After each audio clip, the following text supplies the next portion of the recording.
ఒక మంచి family entertainer ఇది. మన ఉపేంద్ర గారు ఒక స్టోరీ సెలెక్షన్ చేసుకున్నారు అంటే అది కంపల్సరీ ఒక మంచి ఆడియన్స్కి కనెక్ట్ అయ్యే స్టోరీ ఉంటుంది.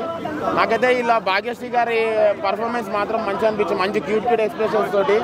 సెకండ్ హాఫ్ మాత్రం ఒక ఎమోషనల్ కనెక్ట్ అవుతాం మనము. చాలా ఏమంటారు ఆ ఎమోషన్కి మనం ఒక ఎమోషన్ సీన్కి కనెక్ట్ అయినామంటే అది కంపల్సరీ ఆ మూవీ బ్లాక్ బస్టర్ హిట్టే.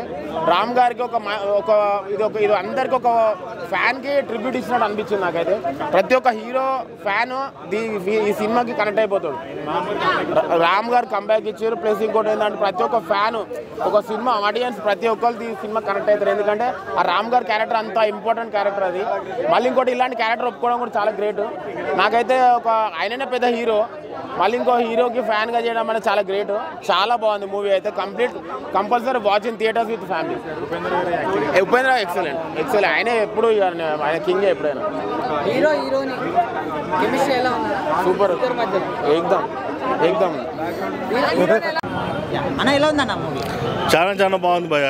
సినిమా వచ్చేసి నిజంగా ఉపేంద్ర గారిని ఎందుకు పెట్టారో సినిమాలు అనుకున్నాను. ఉపేంద్ర గారే కరెక్ట్. మిగతా ఏ హీరో పెట్టినా సినిమా ఫ్లాప్ అయ్యేది. ఉపేంద్ర గారే కథలో రాము జీవించేశాడు. ఒక రియల్ స్టోరీ భయ. యాక్చువల్గా డైరెక్టర్ని మెచ్చుకోవాలి మనం. డైరెక్టర్ మంచి మెసేజ్ ఇచ్చాడు సినిమాకి. ఇప్పుడు దాకా డైరెక్టర్లు అందరూ సొసైటీకి ఏంటంటే ఒక మెసేజ్ ఇచ్చేవాళ్ళు, ఎంటర్టైన్మెంట్ ఇచ్చేవాళ్ళు. ఫర్ ది ఫస్ట్ టైము ఒక డైరెక్టర్ సూపర్ స్టార్లకు అందరికి ఒక మెసేజ్ ఇచ్చాడు. వాళ్ళు కొనే టికెట్ వాళ్ళు సూపర్ స్టార్ ఎందుకు అయ్యారు, వాళ్ళకి ఆ డబ్బులు ఎక్కడి నుంచి వస్తుంది, ఏ ప్లాట్ఫామ్ నుంచి వస్తుంది. ఒక ఫుట్పాత్ దగ్గర నుంచి హై క్లాస్ వరకు ఒక టికెట్ కొంటే కానీ వాళ్ళు సూపర్ స్టార్ అవ్వట్లేదు. ఆ సినిమా డైరెక్టర్లకే ఒక మెసేజ్ ఇచ్చాడు.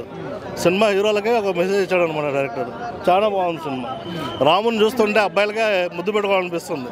అలా ఉన్నాడు రామ్ సినిమాలో. అమ్మాయిలకు కూడా కాదు, అబ్బాయిలకి. రొమాంటిక్ సీన్స్ చాలా బాగున్నాయి. సినిమా తర్వాత రొమాంటిక్ సీన్స్ ఉంటాయి.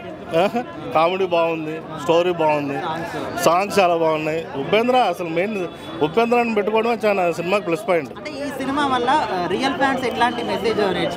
రియల్ ఫ్యాన్స్ నేర్చుకోవడం అంటే అదే అభిమానం చాటారు కదా. సూపర్ స్టార్స్ అంతా ఎలా అవుతున్నారు, ఎక్కడి నుంచి సూపర్ స్టార్స్ అవుతున్నారు, ఆ స్టార్డమ్ ఎక్కడి నుంచి వస్తుంది. అభిమానులు అంటే ఎవరు, మనం మిడిల్ క్లాస్ వాళ్ళు, లో క్లాస్ ఫుట్పాత్ మీద వాళ్ళే. వాళ్ళు కూడా ఒక టికెటే. ఈరోజు ఐబొమ్మ రవి ఉన్నాడు, అతను ఎందుకు ఫైట్ చేస్తున్నాడు, అతను అందరూ ఇప్పుడు ఫిల్మ్ ఇండస్ట్రీ అంతా బహిష్కరణ చేసింది. బట్ ఐబొమ్మ రవి మాత్రం మనకు మాత్రం దేవుడు. సో ఈ సినిమాతోటి డైరెక్టర్ అనేవాడు డైరెక్టర్లకు మెసేజ్ ఇచ్చాడు. మీ లైఫ్ ఏంటి, మీ స్టార్డమ్ ఎలా వచ్చింది, సూపర్ స్టార్లకే మంచి మెసేజ్ అనమాట సినిమా. సో ప్రతి సూపర్ స్టార్, ఇండియాలో ఉన్న ప్రతి సూపర్ స్టార్ ఈ సినిమా చూడాలి. అలాగే ఆ లైఫ్ ఎలా వచ్చిందని తెలుస్తుంది. బాగుంది మూవీ, చాలా బాగుంది. కెమిస్ట్రీ అనడం కంటే అంటే వాళ్ళిద్దరికి ఎనర్జెటిక్గా చాలా బాగా కుదిరింది. అంటే హీరోయిన్ కంటే హీరోనే బాగా అంటే యంగ్గా అనిపించాడు. హీరో చూసి పడిపోయింది. అలా ఉంది. హైలైట్ పాయింట్స్ తూర్పుగోదావరి జిల్లాని బాగా చూపించారు. 2002లో తూర్పుగోదావరి జిల్లా ఆ సినిమాటోగ్రఫీ కానీ, తర్వాత వచ్చేసి బిగ్గెస్ట్ ఒక ఐ ఫీస్ట్ అనమాట. ఐ ఫీస్ట్ లాంటి క్లైమాక్స్ ఉంది మూవీలో. చాలా బాగుంది క్లైమాక్స్ కానీ, సాంగ్స్ కానీ చాలా బాగున్నాయి. ఒక్క సాంగ్ మాత్రము ఎండ్ క్రెడిట్స్లో వేశారు, అది ఉంటే ఇంకా బాగుండేది. ఇంకోటి ఏమంటే ఉపేంద్ర గారి రియల్ వాయిస్ పెట్టలేదు. ఉపేంద్ర గారి రియల్ వాయిస్ పెట్టింటే ఇంకా బాగుండేది అనమాట.